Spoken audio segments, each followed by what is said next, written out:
7h-9h, les matins de France Culture. Guillaume Erner. La question du jour, une nouvelle réforme de l'assurance chômage sur les rails. Hier, à l'Assemblée nationale, les députés ont adopté en première lecture un projet de loi approuvant la nouvelle réforme de l'assurance chômage. Lors du premier quinquennat d'Emmanuel Macron, une réforme très contestée avait déjà été mise en place. Elle est entrée en vigueur il y a à peine un an.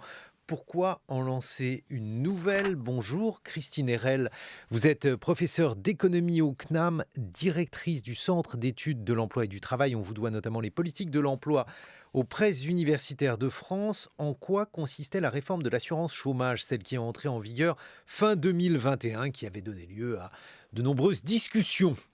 Alors cette réforme jouait sur trois paramètres. D'abord sur l'éligibilité à l'assurance chômage, donc la condition pour entrer à l'assurance chômage, qui est maintenant de 6 mois de cotisation au lieu de 4 mois précédemment. Ensuite sur le calcul du salaire journalier de référence, donc qui permet en fait de déterminer le montant de l'indemnisation. Donc ce calcul est devenu plus strict depuis l'année dernière. Et enfin sur la dégressivité pour les allocations les plus élevées, donc les personnes qui ont des niveaux de revenus de salaire avant d'entrer à l'assurance chômage supérieurs à 4 500 €. Donc c'était les trois paramètres principaux de la réforme entrée en vigueur en 2021 et décidée en fait en 2019, mais elle avait été repoussée du fait de la crise du Covid. Voilà, c'est-à-dire qu'il s'agit effectivement de diminuer l'éligibilité, mais aussi de rendre désincitatif. Il y a beaucoup de mots compliqués à prononcer dans cette réforme. Le fait de rendre désincitatif les allocations chômage est une manière d'inciter les chômeurs à chercher plus activement un emploi. C'est en tout cas la justification de cette réforme, Christine Erel. Alors effectivement, l'idée est de jouer sur les incitations financières au retour à l'emploi, d'essayer par le biais d'un régime qui est maintenant plus restrictif, de pousser les chômeurs à reprendre plus rapidement un emploi, voire dans certains cas, même de les pousser à éviter d'aller au chômage pour certains contrats courts par exemple. C'est ça l'état d'esprit général de la réforme. Ça joue donc sur un paramètre qui est effectivement principalement un paramètre d'incitation financière et qui n'est pas nécessairement bien sûr le seul qui joue dans les décisions des chômeurs dans la réalité. Alors, question difficile, que sait-on sur l'efficacité de cette réforme ? Alors très peu de choses puisqu'elle est très récente et donc on n'a pas réellement d'évaluation. Ce qu'on a, c'est quelques éléments publiés par l'Unédic sur l'impact de cette réforme. D'abord sur ses finances. Donc le premier effet, c'est des économies, c'est-à-dire que c'est quelque chose qui permet environ 2 milliards d'économies par an pour le régime d'assurance chômage. Donc ça, c'est le premier effet. C'est le plus important. Qui coûte combien ? C'est beaucoup plus, bien sûr, mais l'idée de base ici, c'est qu'on est sur une réforme qui donc, va avoir d'abord un impact financier donc par contre les effets attendus sur les comportements des chômeurs, eux, il est beaucoup plus difficile de les évaluer. Donc on sait que l'Unédic estime à un peu plus de 400 000 chômeurs, personnes en tout cas entrant à l'assurance chômage, ceux qui ont pu avoir un impact de la réforme sur leurs droits, soit sur l'ouverture de leurs droits, soit sur le niveau des droits à l'assurance chômage qu'ils ont acquis. Est-ce qu'on a des comparaisons internationales ? Parce que finalement, si on n'est pas capable d'évaluer cette mesure parce qu'elle est trop récente, on peut utiliser ou bien des modèles économiques ou bien des comparaisons internationales ? Alors les comparaisons internationales sont toujours complexes parce que les paramètres des régimes sont très différents les uns des autres.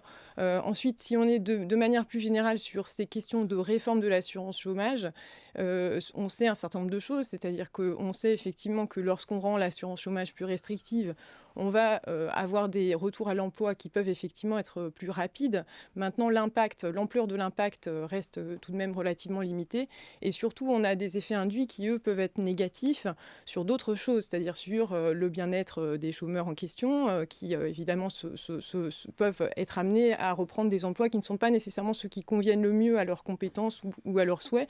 Et puis, ce qui peut également avoir des impacts en termes de productivité, puisque si un emploi n'est pas nécessairement pourvu au mieux du point de vue du salarié et de l'employeur, on peut avoir un impact négatif sur la productivité dans ces emplois. Donc, on a des études économiques, mais qui, de toute façon, sur ces questions, montrent des effets qui sont des effets à la fois qui sont ceux recherchés, le retour à l'emploi, mais aussi des effets induits qui sont négatifs.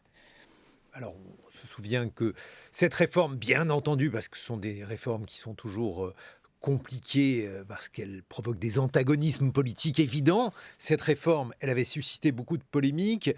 Pourquoi une nouvelle réforme? Que contiendrait donc cette nouvelle réforme de l'assurance chômage, Christine Erel? Alors à ce stade, en fait, le contenu reste très flou puisque c'est plutôt ce qui a été posé hier dans le projet de loi, c'est plutôt des principes. C'est-à-dire la première chose, c'est d'abord qu'on prolonge les règles actuelles.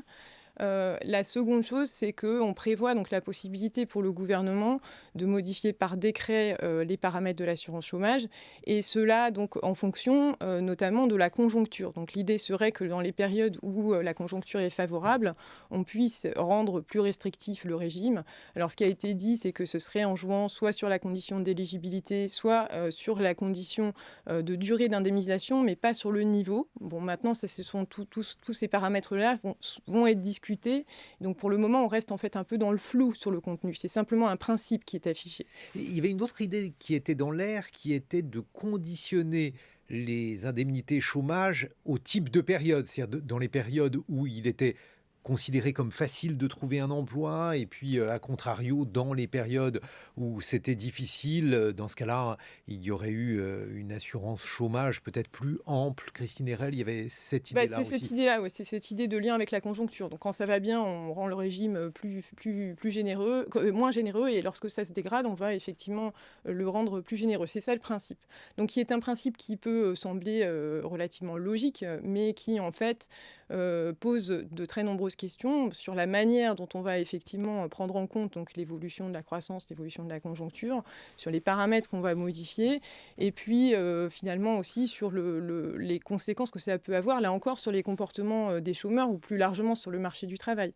Parce qu'on va quand même créer du coup une forme d'incertitude sur les règles de l'assurance chômage, qui peut être quelque chose là aussi qui va avoir des effets éventuellement défavorables pour les chômeurs, voire les salariés en emploi. Mais l'idée reste... Pardonnez-moi, je vous ai coupé. Mais l'idée reste la même, c'est de construire un mécanisme incitatif.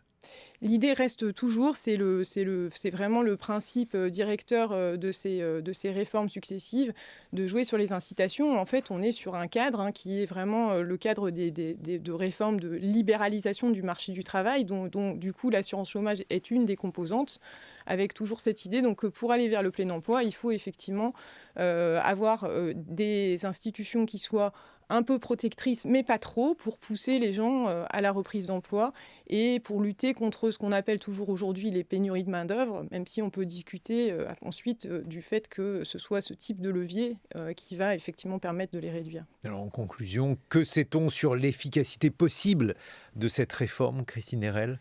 Pour le moment, pas grand-chose. C'est-à-dire qu'on sait que les effets sont complexes et que, en fait, dans la pratique, la mise en œuvre, tout va dépendre de la mise en œuvre et des paramètres qui vont vraiment effectivement être choisis, qui à ce jour ne sont pas réellement connus.